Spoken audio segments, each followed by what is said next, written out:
Hi అండి, నేను మీ లక్ష్మి. ఈరోజు నేను మీకోసం వెజ్ మంచూరియాతో వచ్చాను. అది ఎలా చేయాలో చూపిస్తాను. వెజ్ మంచూరియాకు 1 కప్పు క్యాబేజీ అండి, 1 కప్పు క్యారెట్ తురుము, కొన్ని ఉల్లిపాయలు, ఉల్లికాడలు కొన్ని, కొద్దిగా అల్లం తురుము, కొద్దిగా కొత్తిమీర, కొద్దిగా మిరియాల పౌడర్, మనకు రుచికి సరిపడ ఉప్పు, కొద్దిగా కారం, 2 స్పూన్ల కార్న్ ఫ్లవర్, 2 స్పూన్ల మైదా పిండి. ఇవన్నీ బాగా ఇలా కలుపుకోవాలి. మంచిగా ఇవన్నీ కలిసేటట్టు కలుపుకోవాలండి. కొద్దిగా సోయా సాస్. వీడియోలు చేయడము చాలా గ్యాప్ వచ్చిందండి, ఎందుకంటే నాకు ఒంట్లో బాగాలేదండి, అందుకే నేను వీడియోలు చేయలేదు. ఈ మధ్య ఈరోజు చేస్తున్నా. ఇలా బాల్స్ లాగా చేసుకోవాలండి.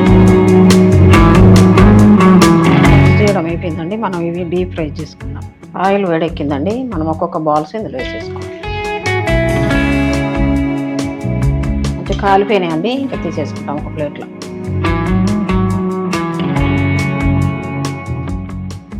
ఇంకా అన్ని బాల్స్ ఇలాగనే కాల్చుకోవాలి.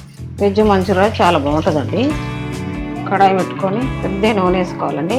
కొన్ని ఎల్లిపాయ ముక్కలండి, సన్నగా తరిగి పెట్టాను. కొద్దిగా ఉల్లిపాయ ముక్కలు, క్యాప్సికం కొంచెం ఆడాలి.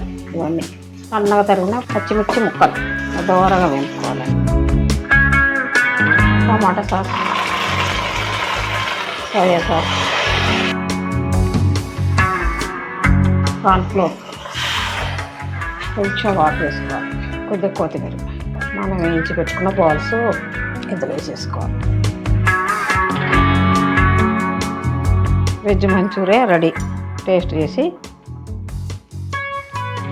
చాలా బాగుంది.